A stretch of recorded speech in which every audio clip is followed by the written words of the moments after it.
Good evening all. If you watched my last video, you learned how to plant a tree. Today I will show you how to follow a line.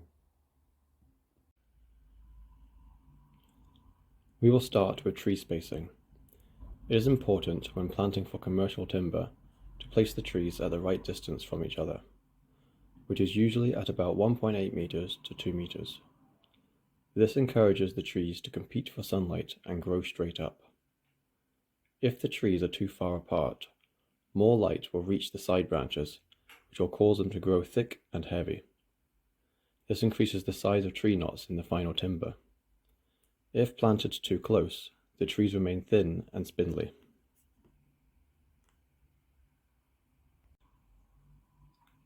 Here is a bird's eye view of a new woodland creation.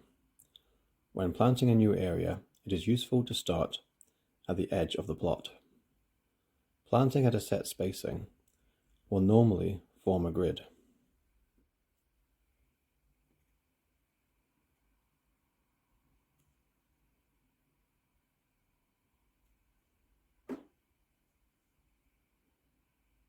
The grid can be offset slightly to make the forest look more natural.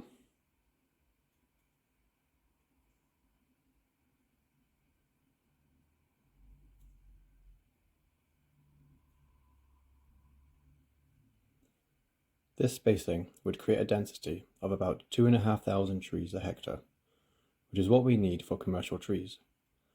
It's common to plant a little more, such as 2,600 trees a hectare, to guarantee the right density if a small amount of trees don't survive.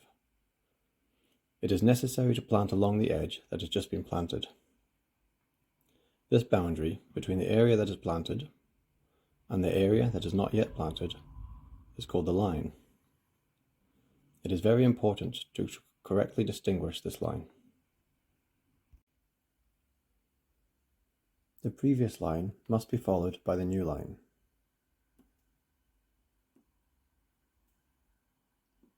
And then that line by the newest line.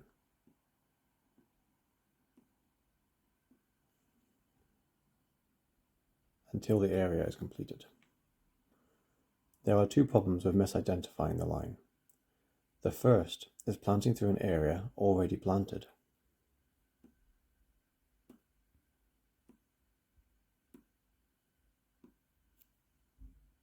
The second is wandering away from the line, which causes areas to be missed and trees to lose correct spacing.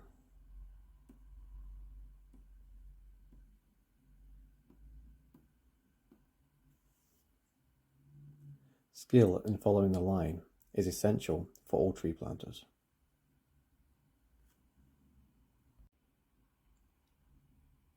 The line is not usually straight.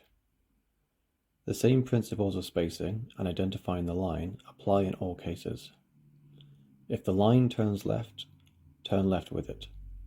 If it follows around an obstacle, follow around in the same manner.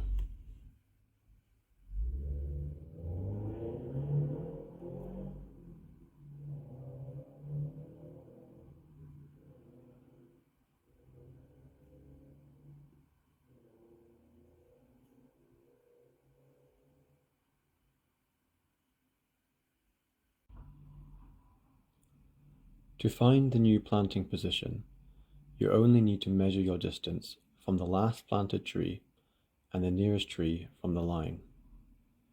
The new tree should be equal distance from both.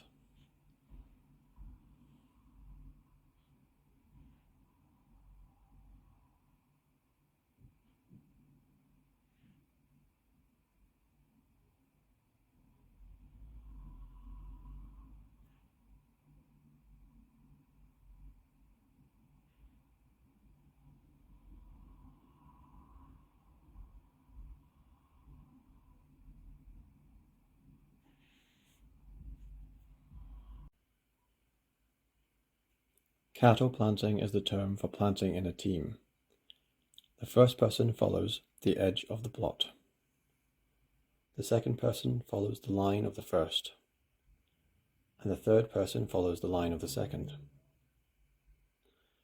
Following someone else's line can be confusing, but is ultimately the same thing as when alone. So long as you remain 2 meters from the edge of the planted area, and everyone else does the same, the plot will be planted correctly.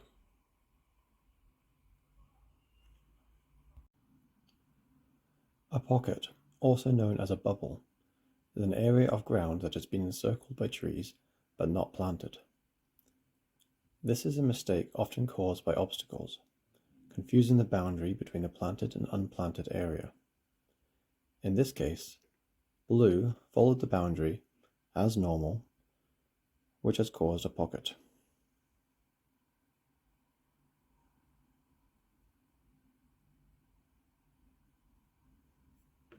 Red then following the line as normal.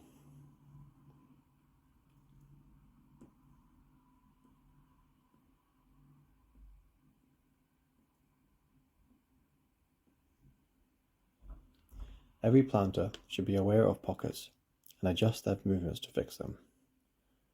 In this case, blue can and should break from protocol of following the edge in order to fill in the missing area.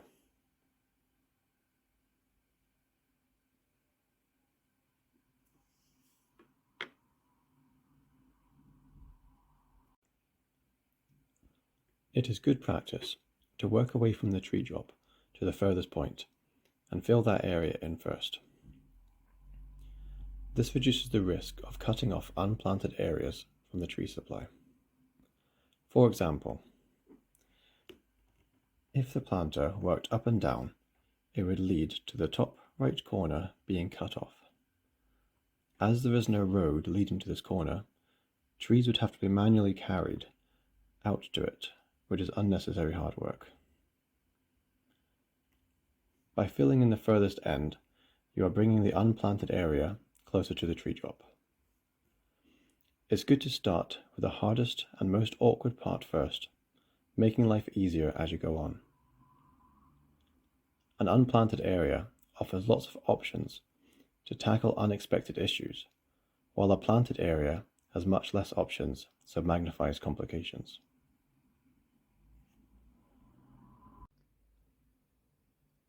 To recap, what we just learned was about tree spacing, what is a line, the importance of following the line, that the line is not always straight,